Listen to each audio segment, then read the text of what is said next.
So good afternoon, everyone, and welcome to the official opening of the York College 2014-2015 academic year. Let me extend a special welcome to all of our new faculty colleagues, as well as new administrators and support staff. At a later time in the program, the faculty and staff will be introduced by their respective vice presidents or provosts, but I just want to add my words of welcome to all of you.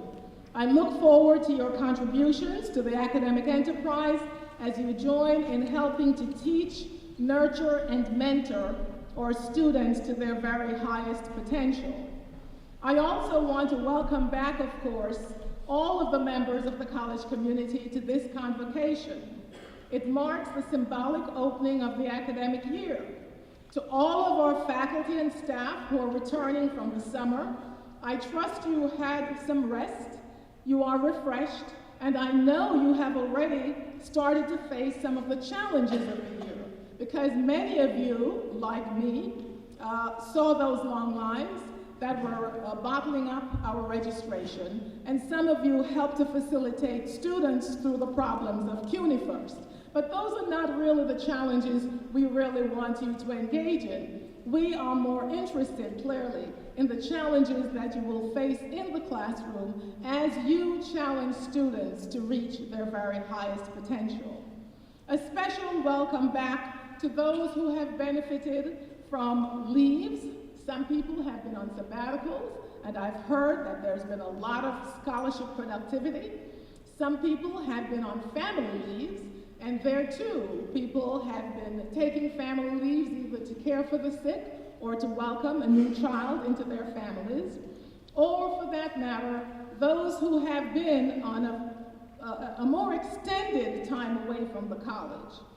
I have heard about some of the joys of the time you've spent away, and I know that you come back to us in very, very good spirits, and we're glad for that. I want to especially welcome back someone who has been gone from the college for many, many years.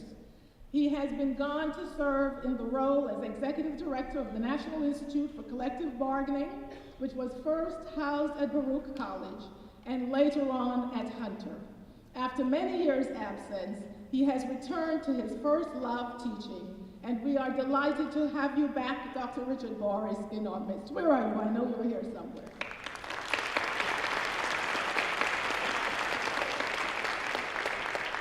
To those of you who have achieved promotions or tenure or CCE or other kinds of permanence in your positions here at York, a heartfelt congratulations. Again, I know the provost is going to be mentioning those, and so I will not take the time to do that, just to give a heartfelt congratulations for all of that good work and the just rewards that have come.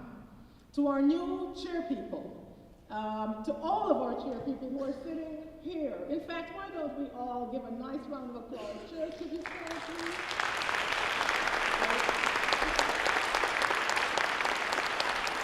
They represent both academic and administrative leadership, and they really come to this almost by selection and election. It is a labor of love, for sure, that they do, and we really appreciate the work they do in behalf of our students. So thank you, chairs. Thank you so much. You may be seated.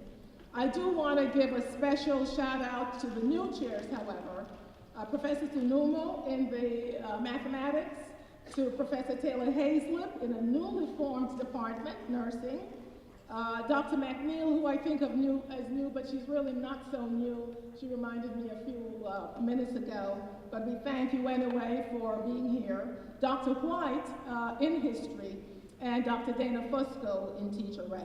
We thank you for joining the leadership of the college. We thank you in anticipation of the work you will do, both at the department and the college-wide level.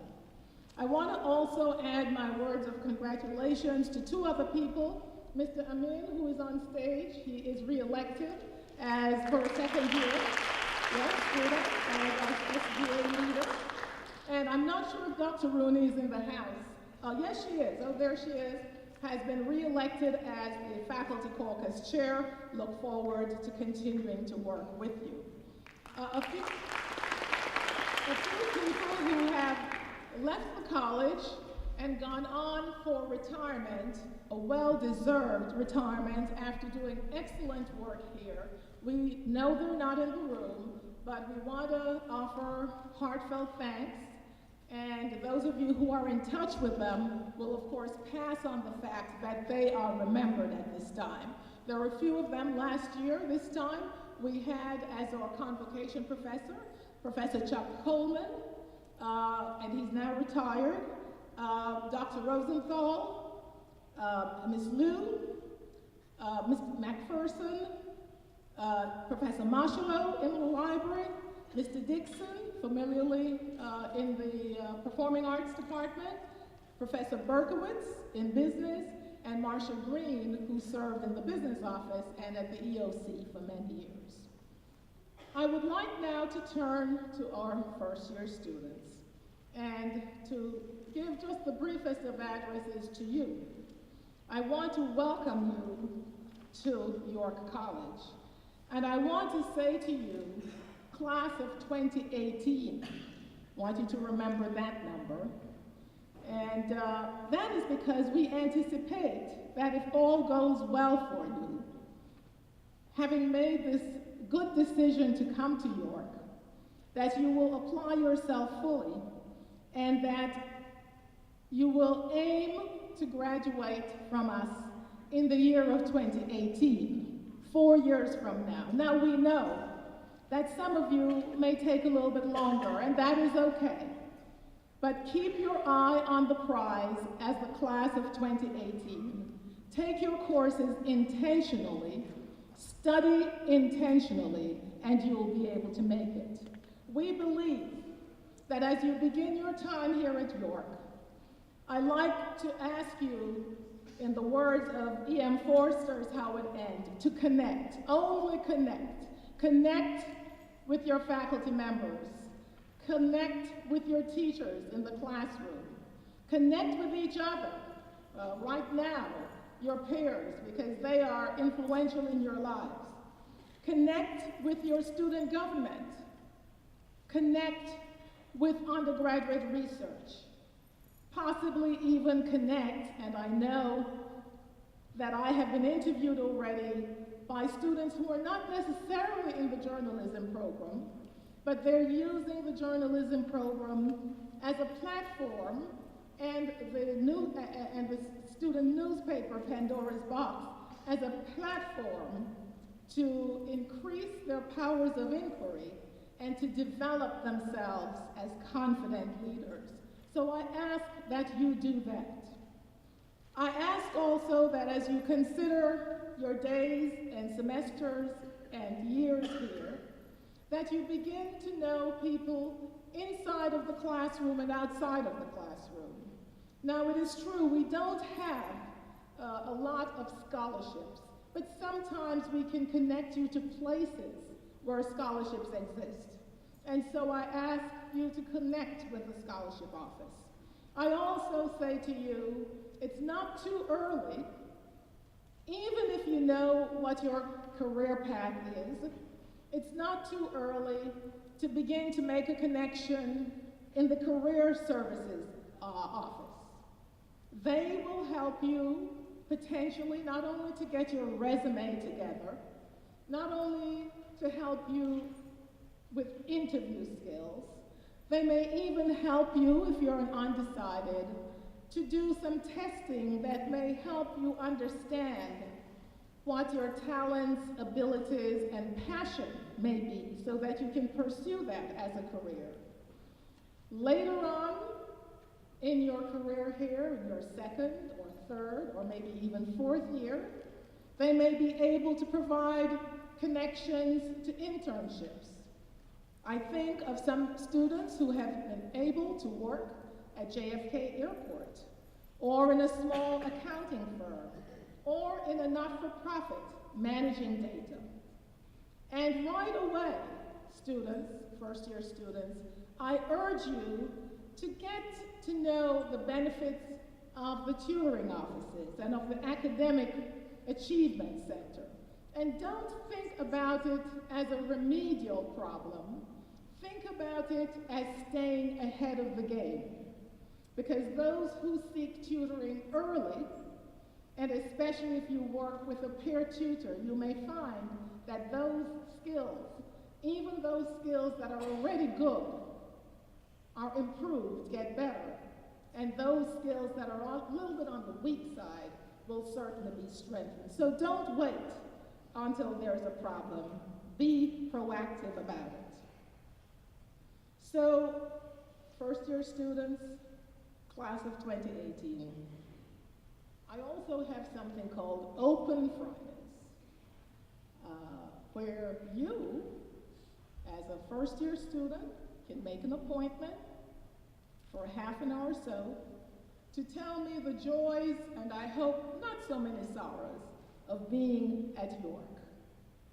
It's a chance for me to get to know you since I'm not in the classroom, and it's a chance for you to make contact with me and benefit from any wisdom that I might have that may benefit your own career here, or it may benefit you in your life outside of York. So, as a community, first-year students, class of 2018, we are here to support your academic success.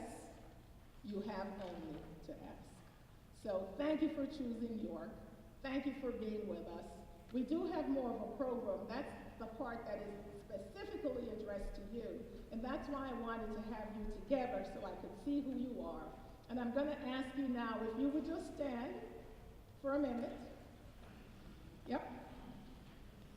And in fact, I'm going to change the program a little bit and ask the VP for Students to come up and do the pledge now before I go into my longer speech, which I'm hoping you're going to stay for. I know you're going to stay, because I'm not going to ask them to lock the doors now. But do stay. But do, I think, now is a good time to do the first year pledge. So.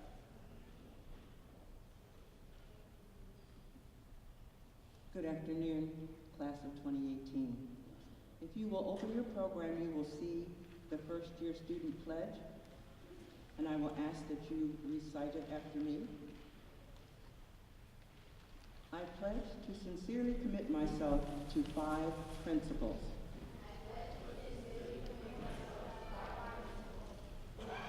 I will give my best effort to my coursework and seek assistance when appropriate.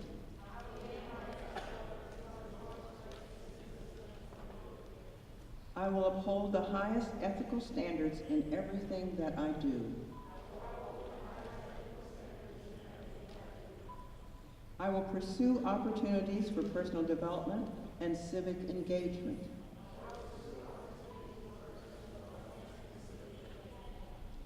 I will be devoted to I will actively participate in college programs and services. I will be devoted and responsible citizen of York College, of my community, my nation, and the world.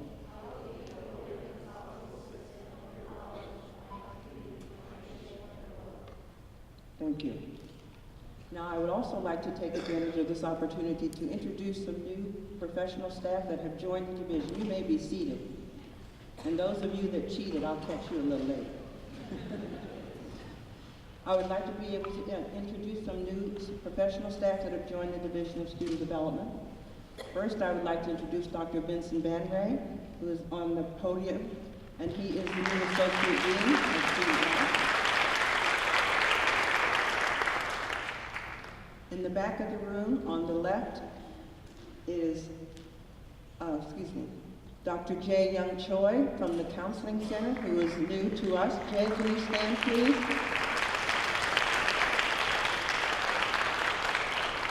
Dr. Denise DeCoupier, if you would stand, please.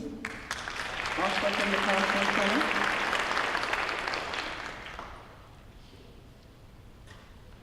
And Dr. Lipton, would you please stand? These are our newest members of the Student Development Team, and they are in Counseling Services. Thank you, Dr. Walker Johnson. So I am now going to turn to the heart of my State of the College address, during which time I will bring you up to speed on where we have been last year in terms of achievements. Then I will also identify some of our challenges. And finally, I will dream a little bit about some of our aspirations. So as most of you know, every year at this time, we try to provide a sense as to where we are as an academic community. And I'm ably assisted in doing this by the fact that back in June, maybe starting even as early as April of the year, many members of the college community, using what is called the performance management process, which leads up to the chancellery, it's a reporting process, is in many parts of the college community engage in reflecting on where we've been, looking at the events of last year, seeing what our achievements have been, what our successes have been, and also attempting to identify our shortcomings so we can improve on them. So much of this information, ladies and gentlemen, is up on the web in chart form. Pretty dense to get through. And I'm not going to try to replicate that chart. But if you have any sleepless nights and you're not busy in the lab or in the Performing Arts Center or reading something in preparation for doing some scholarly work, and you want to take a look at that, I invite you to do so. But I'm going to give you the thumbnail sketch today. The Cliff Notes, no, don't mention Cliff Notes. The abbreviated version, the précis version of that particular report. So let us start first with our achievements. And they are 3 in number. Assuring academic quality and good academic outcomes is number 1. Fiscal management is number 2. And enrollment is number 3. And I'm going to spend most of the time with academic achievement, because that's what we're about. In terms of assuring academic achievement, some good things happened this year. We were reaccredited in terms of our middle states. That's important because without that, we can't do business. A number of our programs, like our dual joint BS-MS program in occupational therapy, met its accreditation standards. Also meeting its accreditation standards, our nursing program and our social work program, and they have been accredited now for the next 8 years, which means that they are in good shape for the next 8 years, and they can begin to grow some additional programs during that time. Let us applaud all of those folks. In terms of degree programs, we have to diversify as an institution and keep our students attracted to us by offering not only strong traditional programs, but by developing some new programs as well.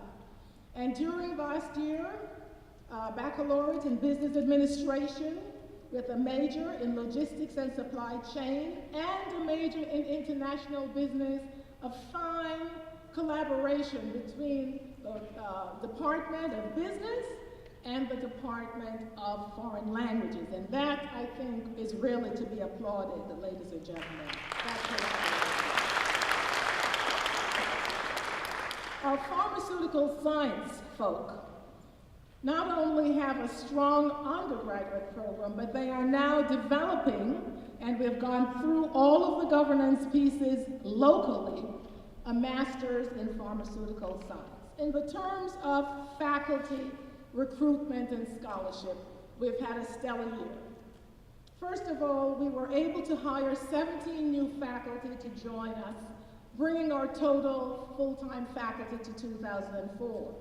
Many of the hires, many of the new people who joined us were in what we consider the general education areas, because in earlier years, in order to meet accreditation standards, we had dedicated much of our hiring to our health sciences, to business, to social work and the like. And so last year, in keeping with the fact that we had a new pathways curriculum, we hired some gen ed folk. Second, our faculty have been very active in research and writing grants. Not as active sometimes, or as maybe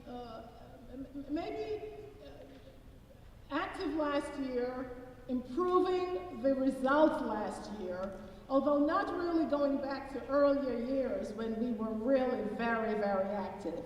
But some very good activity took place. Professors Lynch and Pop in the Department of Earth and Physical Sciences were awarded a 3-year Department of Energy Office of Science grant in partnership with the Fermi Lab. Professor Tim Paglione, also chair of the Department, Earth and Physical Sciences, was awarded a collaborative grant with some other CUNY schools, as well as the American Museum of Natural History by NSF. Distinguished lecturer Margaret Van Dries put the arts front and center last year with a major exhibit, first at York, that was picked up later in the streets of Jamaica and is now in part also at the Schomburg Museum in Harlem. 3 York professors received Fulbrights, and that's what you're seeing a part of on the screen. The screen is showing Dr. Linda Perry, who got picked up by CUNY, and so we have a nice little thing going in the New York Times. It's always good to be out there so that people can see that our faculty are doing great work. Joining her on the Fulbright bandwagon, as it were, are also Dr. Selena T. Rogers and Dr. Vadim Maldovan, both in social work. Dr. Perry is in business and economics, and you've seen the banners, so it's hard to miss, but we're really very proud of the work that these folks.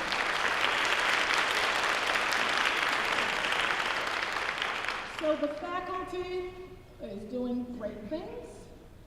We're creating degree programs, we're creating undergraduate programs, we're getting accreditation, we're doing our own scholarship, and we're doing it to the benefit, of course, of our students. Those of you who were here for commencement, we did it 3 times because we liked it so much, right here in this auditorium, remember the power of those moments, and especially the speakers, the student speakers who represented us so well. And that's what it's all about, that commencement exercises when they walk across the stage and receive their degree. Symbolic of those achievements that are indeed supported and led by you, Robert Fernandez, a 2013 graduate of York, one of 30 recipients of the Soros Fellowships. Our valedictorian last year, our top student, is a real tribute to what can happen when a student starts in SEEK, and SEEK supports students who are both economically and academically less well prepared, starts there and ends with a 3.98 GPA in chemistry and is going on to do great things. Like the 248 students who participated in our 5th annual undergraduate research day when Pulitzer Prize-winning author Charles Duhigg addressed the gathering. Or our VITA students, all 168 of them volunteers, who are continuing to do great work in terms of income tax preparation here at York under the guidance of some very, very good faculty. Or like our own students who are not necessarily performing arts majors, but who bring their talent and their expertise to the performances that take place right here on this big stage. And they did that a number of times last year, but most notably with A Midsummer Night's Dream. So those, ladies and gentlemen, are some of our achievements. Now to the fiscal. That's number 2. The first one, academic achievements with the evidence and student success. Number 2, fiscal. For fiscal, I'm going to be brief because I can be brief. When you've got a budget problem, you've got to spend a lot of time explaining how we got there and how we might emerge from that. And those of you who've been around a few years will remember that I stood on this very stage probably 4 or 5 years ago and gave a big global speech about the economy and then how it impacted New York State and then how it impacted us. Well, I don't have to do that this time. Thanks for a relatively good economy. Thanks for good support from the state and the governor. Thanks also for some very good leadership in CUNY, led in the past by our now retired Matt Goldstein. And thanks for some good leadership here at the college under the leadership of Ron Thomas. We have been able to emerge out of what at one time looked like a not so good, in fact it was a bad budget situation. And we're now stable, and we can meet all of our bills, and we can even do what Susie Orman says, put something in reserve. And so, I believe in her, believe me. So now I'm practicing in the business, in the college, but I practice in my own life.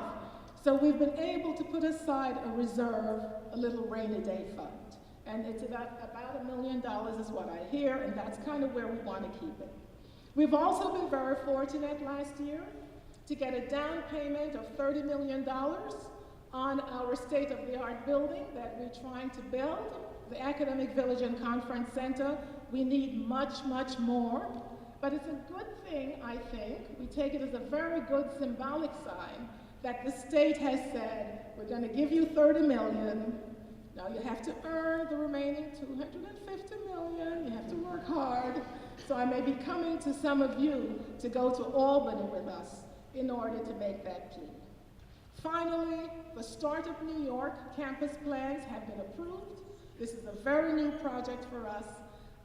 We really, even though I'm putting it in the fiscal plan, we don't see dollars coming to us directly in the immediate future, but it nonetheless gives us an opportunity to sort of work in that mode and to be a good partner to the community. So the state of our fiscal health is good. We're going to try to keep that during the upcoming year. And that, indeed, I just want you to know we've done that. And during this last year, 2013-2014, we were able to hire 60 new or replacement faculty and staff across the college. And we still ended the year the way we wanted to. Number 3 is enrollment. So I've talked about academic achievement, I've talked about fiscal management, and now I'll talk about enrollment. And I'll be brief here too. Well, as you know, the two, fiscal management and enrollment, go somewhat hand in hand. Enrollment, on one hand, we have met our goals for last year, and we're on tap to meet our goals for this year. We have currently, for fall 2014, 996 first-year students, of which we have maybe about 60 in the room. We have about 801 transfer students for a total of 8,484 students headcount, and that is just about maybe 1% or 2% above what we had targeted. So from a sort of enrollment numbers point of view, we're good.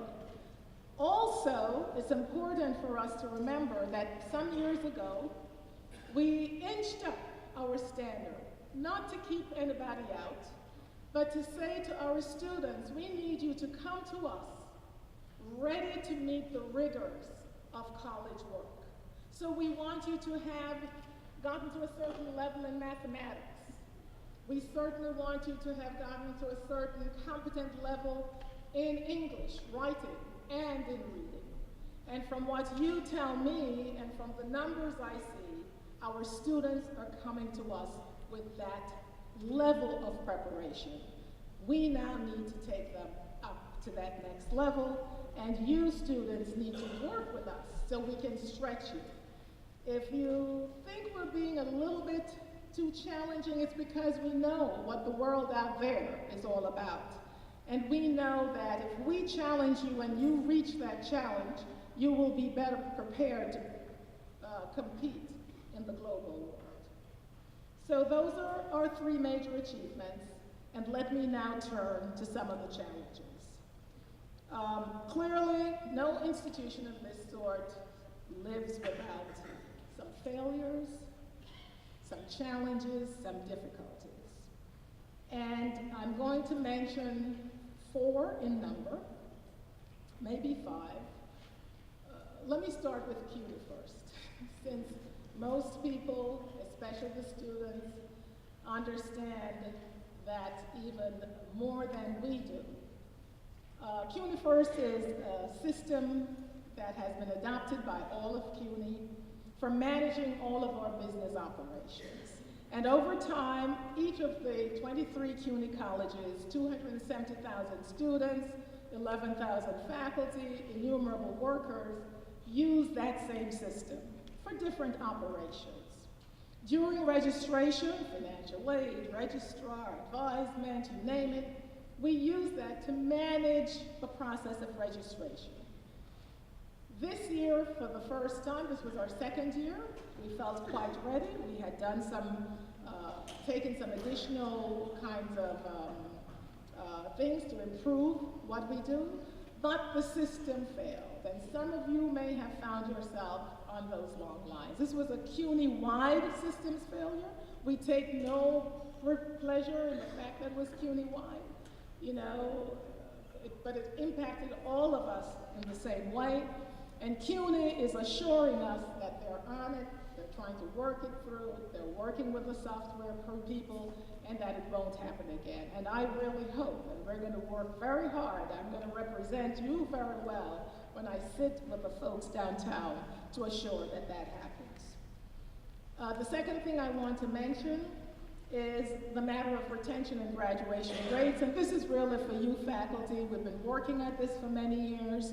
We know all of the issues that impact students staying and graduating, some of them not related to their academic work. But we as a college want to continue to do better, even though we're inching up. We're just not where we ought to be when I compare us with places like a Lehman College, for instance. Other people who are very much like us, we still lag. And so one of the things, and that's why I want to make the point to our first-year students, try to stick with it, try to intentionally finish it in 4 years.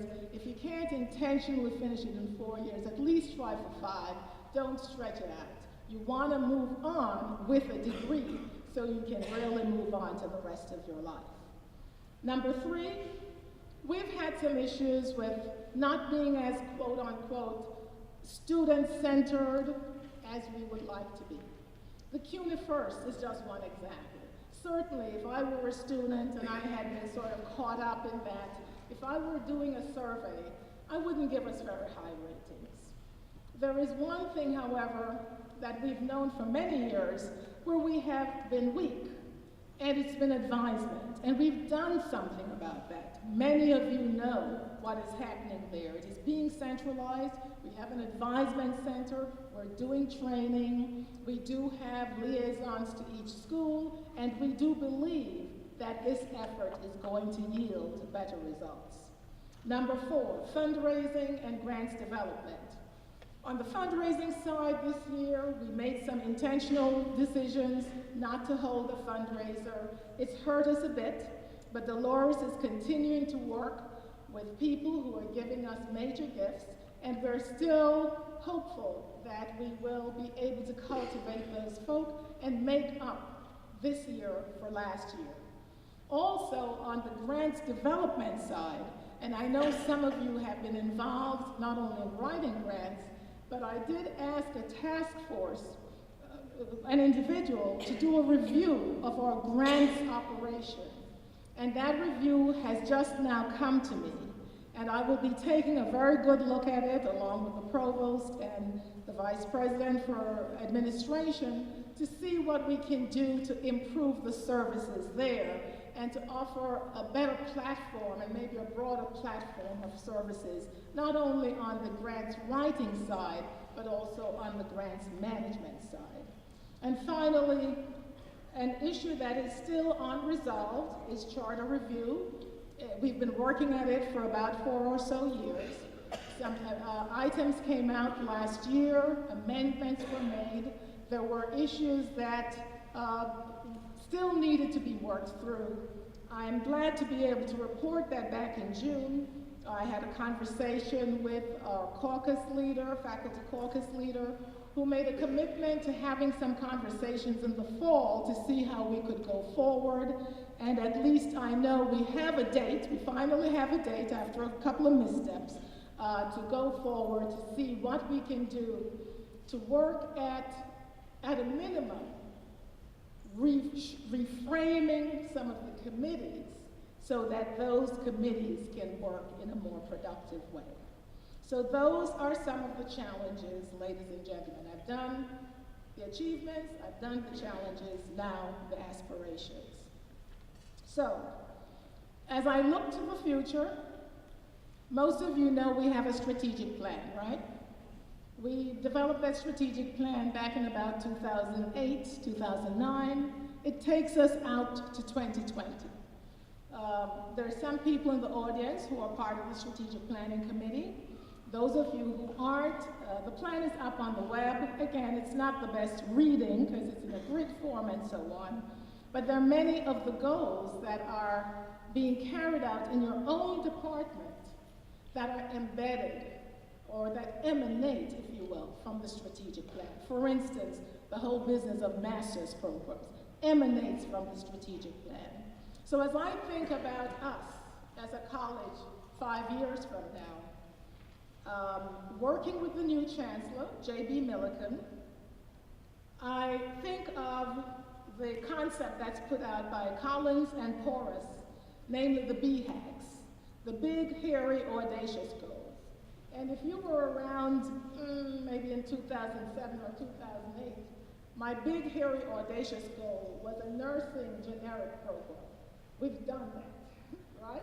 We've graduated our first class, and we're moving now potentially to the master's program. We've been reaccredited, etc. So as we think about the future, I think about some big, hairy, audacious goals, as these guys talk about them. And number one is always to keep the undergraduate programs diversified. Like the one I referenced earlier in international business. That seemed like such an obvious thing, such a right thing for us to do here at York, yet we hadn't done it before. So we're looking for some other of those nice ideas, especially the ones that cut across disciplines and are synergistic, because that's the way the world operates these days. Number two, we want to expand our master's programs, and we'll have a chance to do that with the pharmaceutical science program, with the PA program.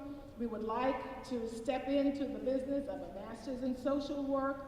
We'd certainly like to include something in business and accounting so that our accounting students who need to do the CPA exam will be able to study with us. Number three, we want to fund our new building. We still need $250 million, and so we'll be going to Albany as often as we can to talk with the governor and his folk. Number five, some of you were around when Chancellor Goldstein made a commitment to a CUNY School of Pharmacy at York College. Now, Chancellor Goldstein isn't here anymore, but I made sure in my 2 first conversations with Chancellor Milliken to let him know that that commitment, promise, expectation was laid, and we would like to continue to pursue that. Now, that's fraught with a lot of challenges, I assure you. But if you don't think it, you can't do it. So I keep thinking it, and we're going to work towards it. So I want to ask you, as the college community, all of you students, faculty, staff, administrators, wherever you sit, to join me in achieving these aspirations. Certainly, there are challenges aplenty, but we believe that here at York, we have the human capital to make some of these aspirations become a reality. And also to close the gaps on the places where we are weak. I ask you to join me in that journey. I ask for your active engagement. Dreams can indeed be realized. 7 years ago, we at York College committed as part of the University Collaborative to become engaged in doctoral training. 5 students entered the program, 1 in physics, 4 in chemistry.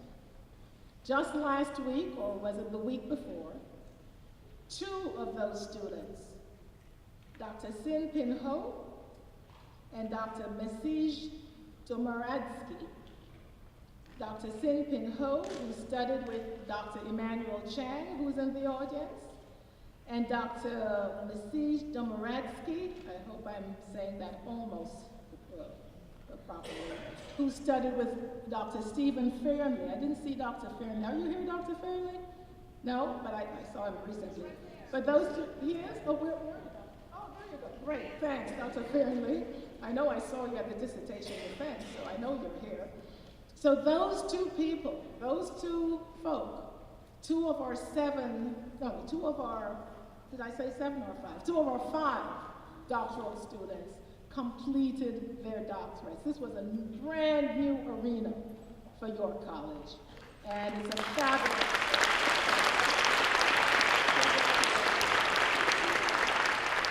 So ladies and gentlemen, claim or big, hairy, audacious goals. Maybe you have some that you haven't shared with me.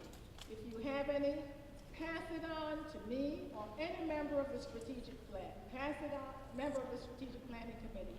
Pass it on to your chair. Let it bubble up, because no idea is a big idea. Sometimes, yes, a big idea sort of scares us a little bit, but let's go for it, ladies and gentlemen. Let us continue to dream big in behalf of our students. And with that, I bid you a good year. Let's continue to do good things at York College. Thank you very much.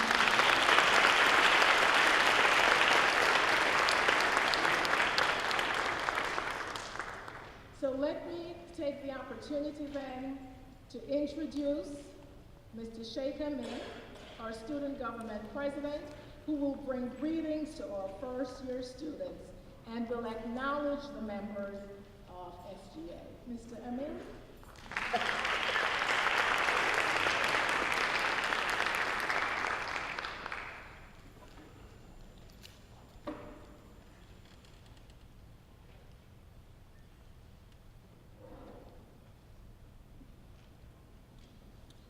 Good afternoon, everyone.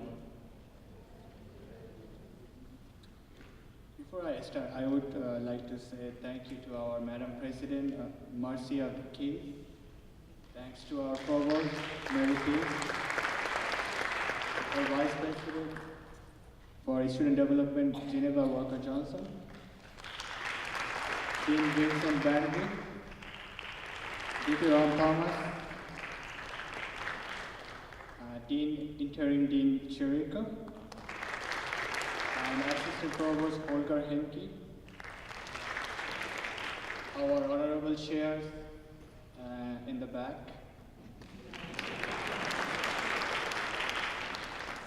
our diamond level faculty in the audience, our staff, and my fellow student leaders. Welcome, class of 2018. As President mentioned, I am Sheikh Amin. I'm the current elected president for YCSGA as York College Student Government Association.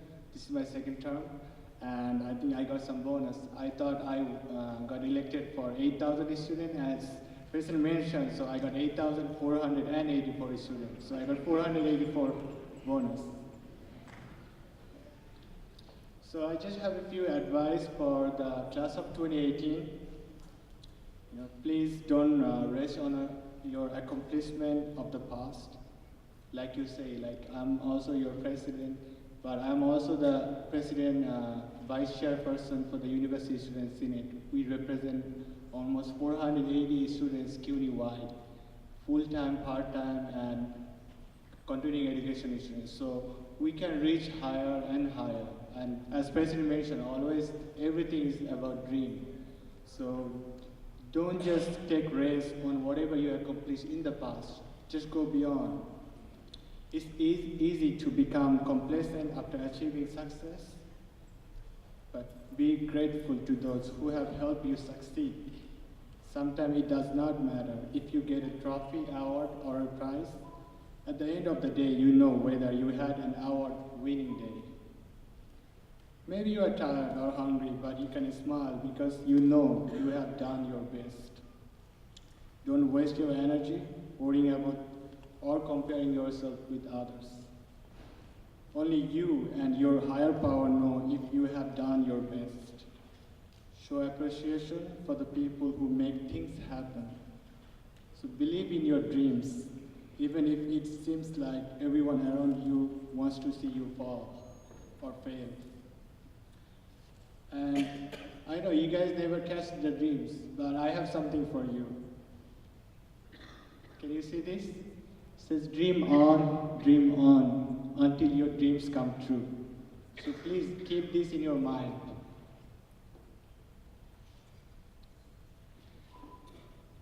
And how do you want to make yourself better at York? You always have to think better, you have to learn more, and be a positive contributor to the college community. So spend time with the positive people who help you become a better person, like our professor, our lecturer, our adjunct. Find a way to expand learning beyond the classroom. So you should also involve in student activities, student organization, sports, politics, civic involvement. And my last point I want to make, so we need to know how to learn. Then when you learn something, you also learn some bad behavior, some bad habits. So you have to unlearn those bad behaviors. And then at the end, you have to relearn again. So you can keep doing the best for the success of you and success of all of us. And please, when you are in the campus at your college or outside of your college, just think, no one is special because everyone is special. I always talk about surrounding yourself with the positive people. So I am also a leader who surround myself with the positive people. So it's an honor for being here, and I cannot be here without my colleagues. So I would like to introduce my SGA members. So when I call their name, please stand up and inhale. We have Ali Chalan, Senator of SGA. Mariela de la Cruz. Gabriela Torres. Mohamed Sattar. Cristina Rivera. Ashley Gums. Lakaram Bishnath, Alisher Mukhamedam, Jannatul Tajreen, and Mohammed Mohammed. I'm also honored to be here, my Executive Board of Director of Student Government Association, our Vice President for Jasmine Begum, Vice President for Evening and Weekend, Samad Nawaz, Student Governing Council Chair Fahad Azad, Executive Director Dupa Govind, Recording Secretary Adia Tosao, Corresponding Secretary Tinli Wongmo, our parliamentarian Crystal Devi, and University Student Senate Delegate Selim Nabode, University Student Senate Delegate 2 Ripsime Petrosayan, University Student Senate Alternate Furia Harmain, and University Student Senate Vice Chair myself, Sheikh Amin. So I would like to say thank you. Stay around. If class of 2018 you are brand new here, if you need any help, please reach out to all of these people. That's the only reason I recognize them, so you know who to reach out when you are in trouble or you need some help. Please visit 104. Thank you. I wish you all the best.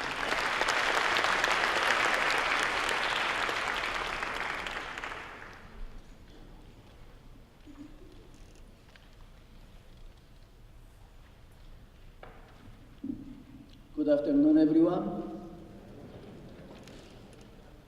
It is my pleasure to welcome to the York College community the faculty beginning their service this fall 2014. They were recommended for appointment by their departments. When you hear your name, please stand and please hold your applause until all faculty are called. The first assistant professor is Lloyd Amagio Leon Dewey from the Accounting and Finance Department. Please stand if you are in the audience. Assistant Professor Olga Bergwid from Behavioral Sciences.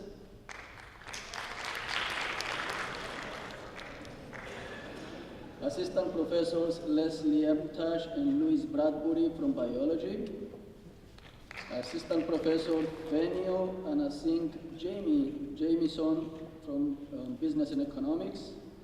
Assistant Professors Matthew Garley and Andrea Silva from English. Clinical Professor Ray Marks in Health and Physical Education.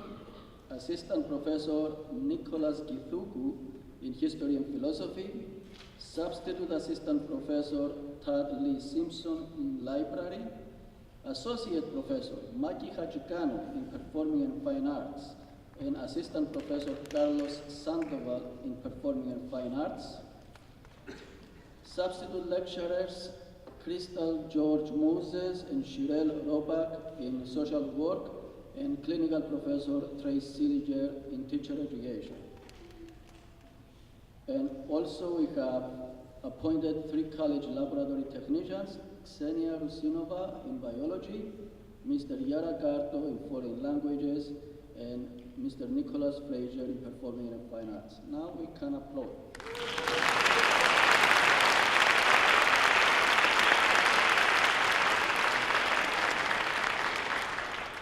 Thank you for your commitment to your college and accepting the appointments, and thank you to the search committees and the faculty of the college who chose you. It is also my pleasure to welcome back from their leaves Dr. Linda Grasso, the Chair of the Department of English, and Professor Wu from Business and Economics.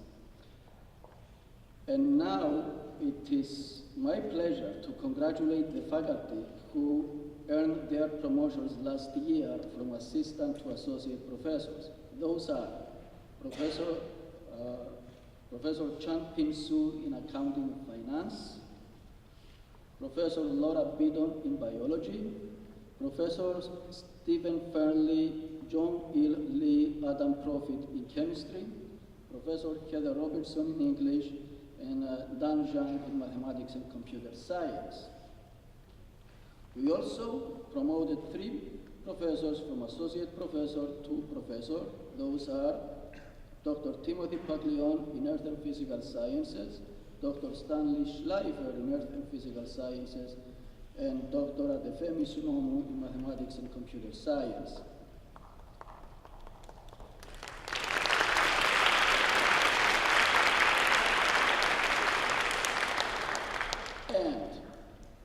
Also, we would like to congratulate for earning their tenure Professors Laura Beaton in biology, William Hughes and Heather Robertson in English, John Crafeo in health professions, and George White in history and philosophy, and Professor Tamara Avi Itzhak in occupational therapy.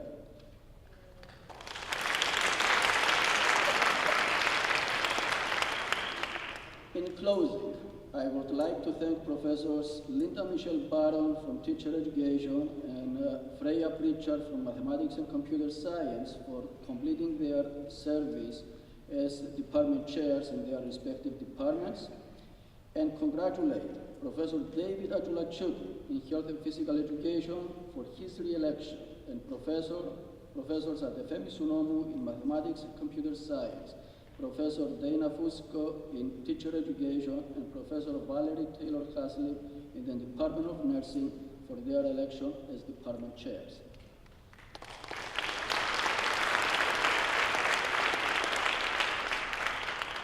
Now it is my pleasure to introduce Mr. Jonathan Quash and Ms. Oria Sanchez for the musical break.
And service. And I'd just like to ask the three people who will receive these awards just to come up. It's Dr. Sandeep Bisla, if you're in the audience, please come up. If Dr. Michael Sharp is in the audience, please come up. And if Ms. Barbara Hall is in the audience, please come up.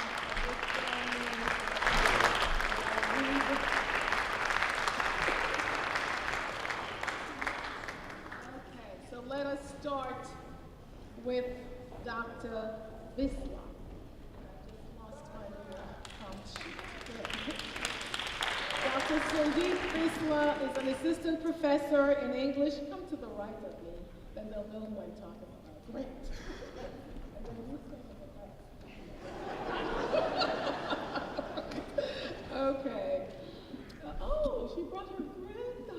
Oh, she's going to steal the show now. I'm sorry, I'm going to stay focused.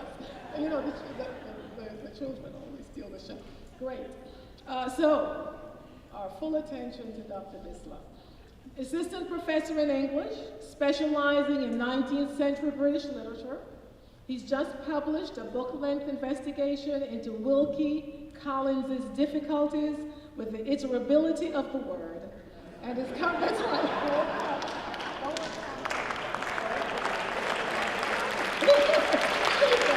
There you go. And is currently also writing a visual primer for deconstruction. He's also has a project underway entitled Dipped in Ink, INC, incorporating the author in the 18th century England, in which he looks into the destabilizing effects of uncontrolled repetition on a few English literary and legal contexts.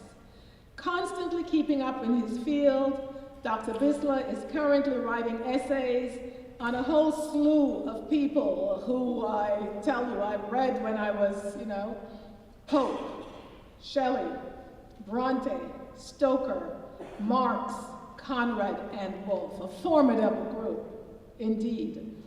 And in his free time, when he's not teaching, doing service, he's also working on a novel. So let's congratulate Dr. Bisla on his scholarship.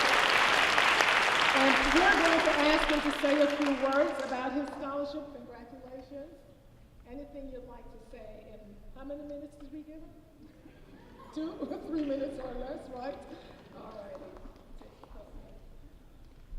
Thank you, President Keyes. I'd like to thank President Keyes and those who voted for this award. I'd also like to thank Provost Melatius, Dean Donna Chirico, and my chair, Linda Grasso, for their support for my scholarship. I couldn't have done it without them, and I especially appreciate the provost who keeps asking me about my next book project. Keeps your eye on the prize. I just wanted to say a few words. This book grew out of this book. When I was, it's a pretty old book. It's from 1886. When I was an undergrad at Harvard, I bought it at a sale outside Widener Library for 50 cents. And I thought I'd found a prize. You can barely read it, right? It falls apart if you bend it too much. But it turned out it was a prize. It started me on this project because in this book, Wilkie Collins is the evil genius. He criticizes America for pirating his novels. And when I looked into it, I saw that this book claims that Wilkie Collins is the author of The Lady in White. He actually wrote The Woman in White. So then that got me thinking, how could they get it so wrong? Well, it turned out this book, published by M.J. Ivers and Company of Nassau Street in Manhattan, near Fulton, where Nassau meets Fulton, were inveterate American pirates of English works. But that's all right. There was no international copyright agreement. So in the 19th century, America became smart, basically, by stealing English authors. And that got me thinking, and so then I read, when I did read The Woman in White by Wilkie Collins for a graduate course, I saw there, what I'm saying here is, in 1886, he's overtly criticizing Americans. Well, in 1860, when he wrote The Woman in White, he was actually, I decided, covertly criticizing Americans, because in that book, he had one woman in white replaced by another woman in white, and the profits went to the villains in the story. And so I thought, well, that's what America is doing. An American copy of The Woman in White is replacing an English copy of The Woman in White, and the profits are going to the villains.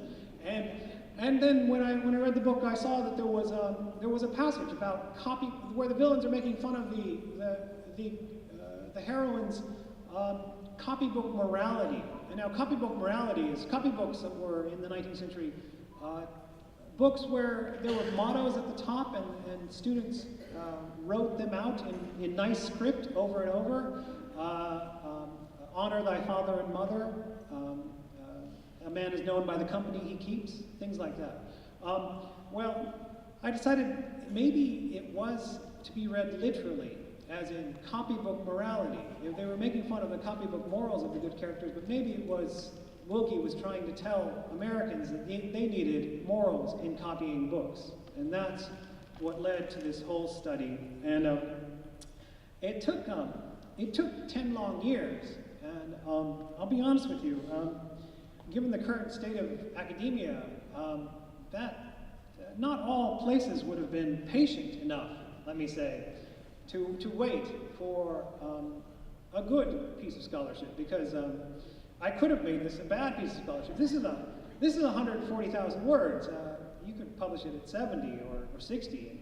Halfway through, I could have finished it, quote unquote, finished it. But I guarantee I wouldn't have been up here. I do very much appreciate your support of my scholarship and having been patient enough to wait. I wanted to give an example, just one short story from my experience yesterday. Given the state of academia, you can look at it two ways. You can say, Professor Biesla, you need to learn to hurry up, learn to get things done. You know, we're all going to die anyways. You know, there's that way to look at it. Or you can look at it as calm down. It takes as long as it takes. You have to protect the integrity of your thinking. I'd like to say everyone today has to decide this. Everyone of my professor colleagues has to decide this issue for themselves. As my way of showing you my leanings, I would like to point out that yesterday I was hanging out with my father-in-law, who's visiting from Ireland. He used to be captain of the Ireland chess team, so we took him to, my wife and I, we took him to Washington Square Park, where the professionals play 5-minute games against anyone against all comers. My father-in-law played and lost both games, but he came away claiming he'd blundered and saying that he was better than the other fellow.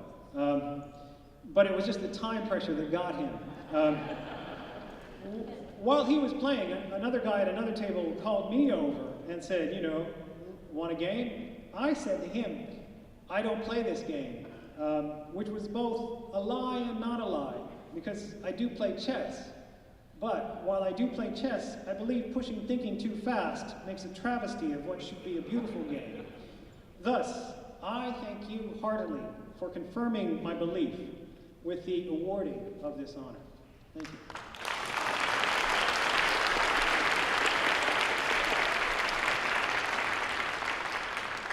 Thank you very much for those insights and for acknowledging the support of York in producing good scholarship. So Dr. Michael Sharp's area of specialization, comparative politics, international relations. His research interests includes looking comparatively at globalization, the politics of international migration, immigrant political incorporation, and political transnationalism. He focuses, for the most part, on post-colonial citizen Dutch Caribbean immigrants in the Netherlands and Latin American Nicaraguans, that's Japanese-descended immigrants in Japan. Dr. Sharp teaches classes that include comparative politics, international relations, U.S. politics and government, Caribbean politics, and Asian politics. He's published numerous articles in his brief time at York, and his most recent publication, doesn't have it to hold up, but we're going to put it in a case so he can see, is The Post-Colonial Citizens and Ethnic Migration, the Netherlands and Japan in the Age of Globalization. I'm pleased to introduce to you and to award you our Presidential Award for Scholarship, one of them this year, Dr. Sharp, and to ask you to speak for 3 to 5 minutes, no, whatever time you need, about your topic. Congratulations.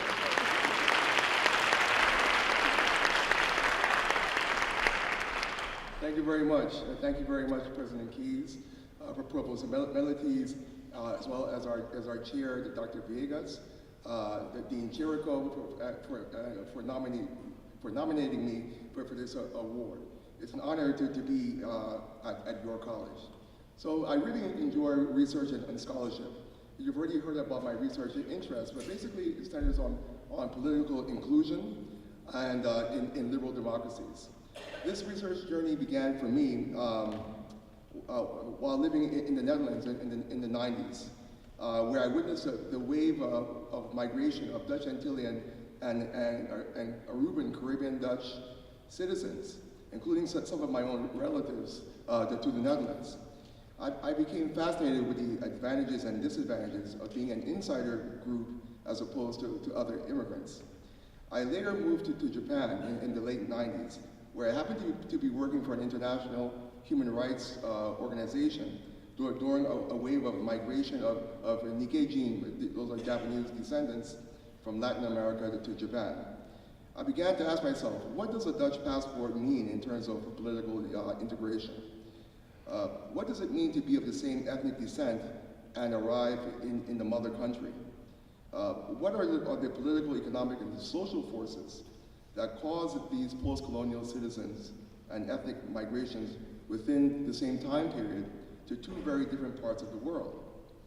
As the velocity and intensity of migrations increase around the world, legal citizenship and ethnicity are fast becoming two of the most contested issues facing the modern state. Many of today's debates about immigration have to do with arguments around the positive and negative effects of increased ethnic diversity and who should be entitled to legal membership. What does it mean politically then to arrive in a country privileged as a legal citizen or co-ethnic? Common sense notions of the Netherlands and Japan lend assumptions that these nations would effectively incorporate their respective overseas citizens and co-ethnics. In my book, I argue that shared citizenship with a common thread of civic and liberal ideology in the Netherlands and co-ethnicity in an ethnically exclusive and conservative Japan does not necessarily lead to immigrant political incorporation. I argued that in the post-1970s and 1980s market liberalization associated with globalization and Dutch and Japanese state policies have produced a convergence in the instrumental use of citizenship and ethnicity, evidenced in these two migrations around the same time period. So based on 6 years of research, my analysis demonstrates that limited political opportunity structure, along with the difficulties of small group size, language, and a myth of return, hinders immigrant political incorporation. I contend a home country level of dependency on migrant remittances, electoral rules and practices that complicate overseas voting, and a dearth of active host country ethnic advocacy organizations limits the emergence of political transnationalism. I believe this book is the first to comparatively analyze the political realities of these groups who inherit post-state access as post-colonial citizens and ethnic immigrants. The rationale here is if political incorporation is difficult for advantaged legal immigrants, it should be even more daunting for others. With 214 million migrants today, many legal residents of ethnic or minority background are effectively excluded from vital political systems. Hence, post-colonial and ethnic immigrants can act as the miner's canary for all. These issues are of particular relevance to the maintenance of democracy around the world. The book argues for a reform of state policies that recognize cultural rights and equal membership to facilitate political incorporation. My hope is that this contributes to the literature as it is among a very few works to cross-regionally investigate the role of citizenship and ethnicity in migration, political incorporation, and political transnationalism in this age of globalization.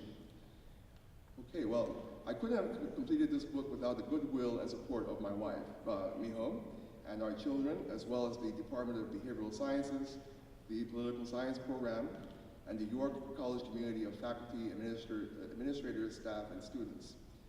I would like to thank my colleagues at York and the broader CUNY for their comments on various iterations of the book proposal and/or specific chapters.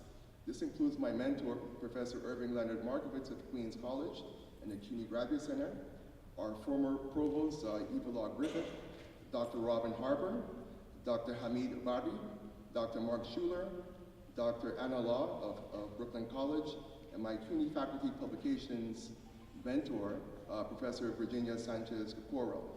I would also like to thank my external faculty mentor, Professor James Holyfield of Southern Methodist University, for all of his support over the years.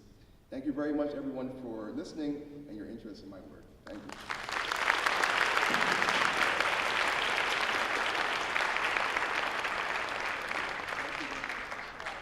Good luck with the next book. I know there's another one coming somewhere there. And I do want to ask, Dr. Bisla said it was 10 years, so how long was yours? About 6? Yeah, 6, okay, I thought I heard that. Congratulations, well worth waiting for, and maybe, I don't know how you get into being a provost lecture series person, Dr. Bisla and Dr. Sharp, but maybe we can hear more about it in some of those settings. The service award this year is to Miss Barbara Hall, who has with her lovely granddaughter. And Barbara worked for many, many years in the corporate world, came to CUNY some time ago in 1993, first to LaGuardia and then to York in 1995, starting in the registrar's office and then moving into student activities. She also had the idea around a help desk and the Welcome Center, which she initiated.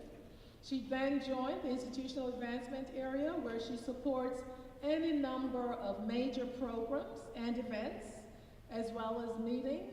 And of course, the Executive Leadership Breakfast is one of the signatures. York Legacy Society Lunch is another. Alumni reunions, the 45th anniversary celebration. And of course, she helps to staff our foundation board, an important group. What makes Barbara remarkable is her commitment to York. When there's something that needs to be done, Barbara says, I've got this, I'll take care of it, and she follows through. Even though it may mean taking on additional responsibilities, and I know that personally, because when Barbara took on the CUNY campaign, she set the goal very high. She rallied a series of CUNY campaign leaders around her, and I thought, even though I claim to like big, hairy, audacious goals, I wasn't so happy because I said, ooh, that's a big reach, Barbara. But she put us together, and she put a great team together. She worked with you all, and indeed, we outperformed, if you will, not only our earlier goals, but we even outperformed other CUNY institutions. And so it is a delight, Barbara, to give you this service honor for the work you have done at York. Thank you so much.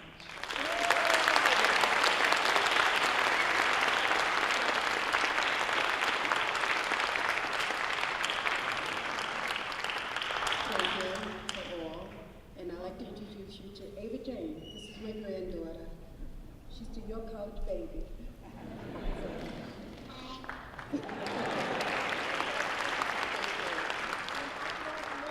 Thank you so much, Barbara, for your service. I just want to ask Mondell to come up because it's just serendipitous. Mondell was at the CUNY campaign kickoff yesterday, and she brought us back very, very good news, a sort of testimony to part of the legacy that Barbara has left, but really a legacy of the York College community. Even though we are one of the smaller senior colleges in terms of size, student size, faculty size, staff size, we are very large in philanthropy. And just yesterday, at the kickoff session for the CUNY campaign for 2014-2015, we got this lovely plaque, which I share with you. She just brought it in this morning, which says, the City University of New York, York College 2013 CUNY campaign for voluntary charitable giving. The highest achiever award among the senior colleges.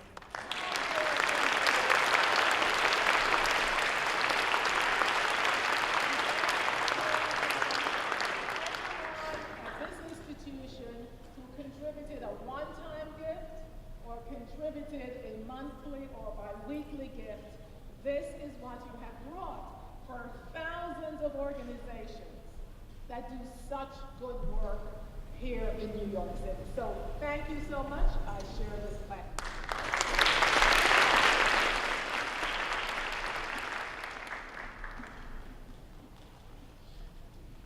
Jonathan, are you here for our alma mater? I'm going to ask everyone to rise, and Jonathan will lead us in the alma mater. It is on the backstage of our program. And then I ask that you wait for with us before you leave. Just have the robed individuals march out, and then you may follow. So, Jonathan, thank you.